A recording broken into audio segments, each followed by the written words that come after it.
care, but I had been through 10 different living situations since I was 14 years old, and that's not even counting the moves before that. I guess it's no wonder that on my 18th birthday, I decided to leave town and travel, almost unannounced.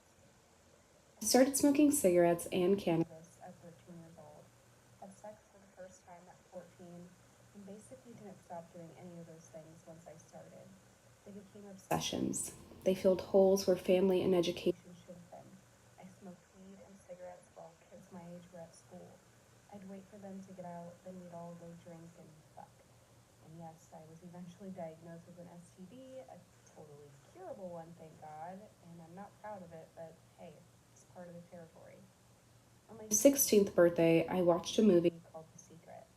It featured gurus from all over the world in different walks of life explaining the law of attraction like it was gospel. I heard, "You create your reality." I believed every word of it and made me question what it is I'm really wanting. I read the Celestine Prophecy and Mutant Message Down Under, books that told of people going on great adventures while learning secrets about the universe and about themselves. It was exciting, liberating, and I felt like it exploded a whole new world open for me. At the same time, I also watched The Doors, a Hollywood movie reenacting young Jim Morrison's life and his band The Doors. I not only became obsessed with manifesting, or rather attracting, but now I was also obsessed with everything from the 60s. The music, the decor, the fashion, and of course, the lifestyle. I wore tie-dye clothes, ripped up shirts, and I tied together shirts in assorted knots. I knew every song on the album by Janis Joplin and Big, Big, Big Brother, and I smoked a lot of cannabis. When I was 17, I met this older guy. He was 22. He was out of my league, I thought. He had round green eyes, dimples when he smiled, and wore soft, fuzzy beanies over his short brown hair that made him feel down to earth. An actually attractive guy wanted me.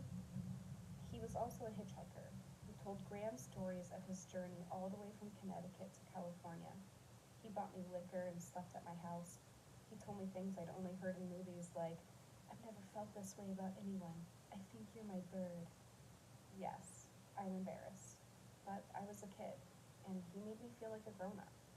We meditated, had long conversations about the universe, quantum physics, and seeing the world. Everything seemed great. Long story short, one night after we spent an absolutely magical night doing mushrooms, he grabbed a girl's ass right in front of me at a party hosted by my friends that I brought him to. What he did hurt me more than any other relationship I had been in before, if you could call them relationships. I convinced myself that sexual encounters were casual, that I was in control, and I didn't want anything serious. But this guy, I thought I loved him. Even though I'd been with a lot of guys before him, I really thought he loved me, and I felt ready to have a real relationship. But after that heartbreak, I was done with the shallow relationships I had that were all centered around sex and alcohol. I craved magic that I thought I felt with that 22-year-old man. By the time I reached my senior year in high school, I ditched so much that I had no friends on campus and no idea what was happening in any of my classes. I felt completely estranged and isolated. And now that my heart was also broken, I was itching to just leave. I decided I too would hitchhike. I would travel.